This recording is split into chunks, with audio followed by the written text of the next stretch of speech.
Hey everyone, it's Daisy, and today I'm going to be showing you guys how I do my paint style. Many of you guys have asked me how I do this, so I thought I'd make a video kind of as an informational and a step-by-step on how I do it.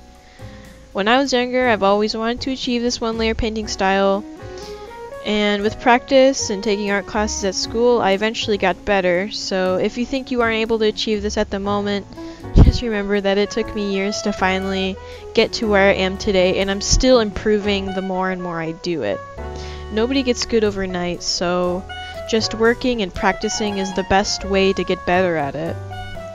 Also, I feel like I must apologize in advance. I'm not exactly the best teacher.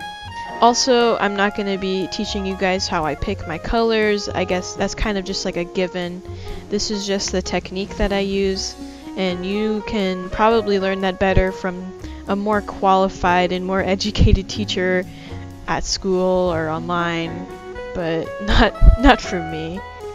Before we start, I'd just like to say that this is my personal way of doing it, so you can do art however you want. You don't even have to follow this tutorial if you don't want to. This is just for the people that specifically asked me how I did it, and I thought I'd show them. When I first began doing this, I was doing the steps in a different way, so in this tutorial I'm going to be showing you two ways on how to do it. That's why I'm drawing two characters. All the brushes that I'm going to be using will be listed in the description. You can also use any brush you like, you know, it's up to you, but I recommend it to be on the softer end for easier blending. So here I am making a line art just as you normally would while doing your art. As a disclaimer, I feel like I should say that you can make the lines whatever thickness you want. I usually make mine a tad bit thicker because I'm not really into having really thin lines. It's really hard for me to do. I'm more of a messy sketcher. Next, I just start coloring in my line art like I normally would. You can do this however you like, but selection tool is so much easier for me. And then I just start blocking in some very basic shading. Don't put too much detail into this, just block in the colors that you're thinking of because we're gonna go over this all later. Next, I'm preserving the opacity on the line art layer, and I'm coloring the line art to better fit all the colors around it. Then I'm using an extra layer on top to just fix the coloring a bit and to make it to my liking. And I also decided to add in this really sharp highlight because I want to have some fun. Next, I merge it all onto one layer and I immediately start going in with my airbrush tool. As a disclaimer, if you're not comfortable merging everything onto one layer yet, do this on top and merge down when you're ready. I begin by making the line art really bold. This is usually by just taking similar colors next to it and just by blending it all together. I don't know how to better explain it. Other than that, here I'm cleaning up the hair and I'm giving it more volume. And I do that by adding in more stray hairs and kind of lighting up the tips of where the light's coming from and really bolding out that area where the hair's parted and bringing more saturated colorful light to the hair shinies. Also, since we don't have to worry about the line art anymore, you can just remove and add things as you like. Here I add in a little extra hair because I wasn't really liking how bare his forehead was looking. And I light up the hair a bit more and add another stray hair because boy ain't his hair frizzy. At this point you can kind of just go wherever you want and work on whatever you want. When I paint real life or on the computer, I kind of just go sporadically around the painting. I don't really focus on one area at a time, and if something bothers me I might leave it and go back later. The wonderful thing about painting is that you can go over it as many times as you want and you can blend it out as many times as you want because line art isn't a thing, and boy isn't that magical that you don't have to worry about so many layers at once and you can just do it all on one. Magic. Again, I'm sorry that I'm not really teaching exactly how I do everything. I actually have a whole playlist of every past stream that I've done. And if you're interested in seeing me do it at a more comfortable and slower pace, then those are probably more useful than this video. After I'm done with Rogue, I start drawing Sassy the way that I normally do it.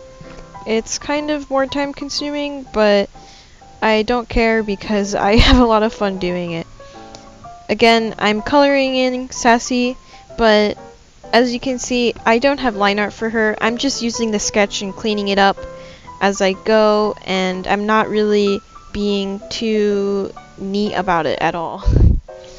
Instead of coloring the line art at the end, I color the line art as I go, and I do some blocking in as I go. I don't really have a set way that I go at it. And just like Rogue, I start painting Sassy. Except that hers, it's more random because I didn't really plan as much as I did with Rogue's. I'm kind of just doing this as I go, and I think that's what's the most fun about this paint style, is that it's kind of a lawless land, and you kind of just have to experiment with what you like and where you like it. And if you don't like something, you can just easily blend it out and put something on top. You don't have to erase anything too drastic, you don't have to worry about a bunch of other layers in the process. It's kind of just very malleable. Here's the part of the video where I answer your people's questions. So about a month ago, which was when I was supposed to upload this video but I didn't, I offered to answer some questions. The first question's from AS, and their question is, how long have you been animating and have you always been interested in art? I can't even remember when I first started drawing because I was just so young. I was actually looking through my storage a while back and I found really old drawings that I did when I was around 5 or 6. So it's always been something that I've been interested in. I think around 1st or 2nd grade I began drawing my dogs on the computer and I began making really simple animations with them. Around 3rd grade was when I read Warrior Cats and I became absolutely obsessed with them, and I joined the very early Warrior Cats online fandom on YouTube, and I got my obligatory persona, Sassy, and just began animating like crazy.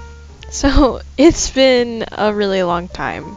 If you want an exact number on how long I've been animating, probably 10 years or 11.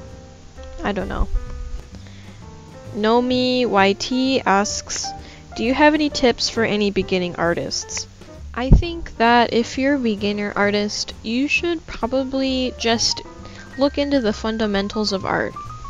Thanks to the wonderful internet, there's so many tutorials, so many places that you can get good art from, which is absolutely incredible and super useful to beginner artists.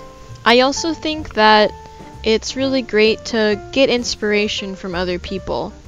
You don't have to set them up on a pedestal and praise their art every 2 hours, but I think that finding art that you like and looking into why you like it and what do they do that make you like it so much is a really useful tool, because you can use that to inspire you and to drive you to improve, so that maybe you can also do the same things with your art. The best way to get better is to just practice. It's fine to draw really bad drawings. It's fine to make bad art. It's all in the process and learning from your mistakes. Every artist will have bad drawings that they don't want others to see, so don't feel bad if everything you draw isn't like Instagram worthy or something. And Legasp asks, what's my favorite Pokemon? Well, I have a lot of favorite Pokemon. Here are my all-time favorite ones. Here at the end I'm just adding some last minute touches like some eye shinies and sassy stripes and just some extra sparklies and whatnot. So it's technically not a one-layer art style. I kind of break it sometimes, which is totally fine. And for the part that I always leave out because I don't like doing it, the background. This was kind of a really rushed background because I was already working on this piece for probably 2 or 3 hours and I was already done with it. I was kind of getting a theater or karaoke-ish vibe from them, so there's some curtains and whatnot. And there we go. 2 different ways to go about this style. I can't recommend painting enough. It's just so much fun. Gobs of fun. Oodles of fun. Noodles of fun. It's fun. Though, I admit, it's much more time consuming than other techniques. I could care less about the amount of time that it takes because it's fun. And I can really lose myself into it because it's just so relaxing to me and I find a lot of comfort in doing it this way. I hope that this helped in some shape or form. If you have any questions, feel free to ask me. If this didn't help, maybe you can tell me how I could do better. I've never really done anything like this before, so this is uncharted territory for me.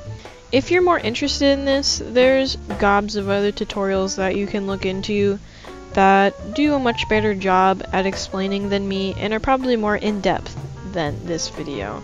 And you should go check them out. And also, if you tried doing this after watching this video, feel free to show me, or not if that's what you want to do. And if you want me to do other tutorials, feel free to ask me and I'll see what I can do. See you all later.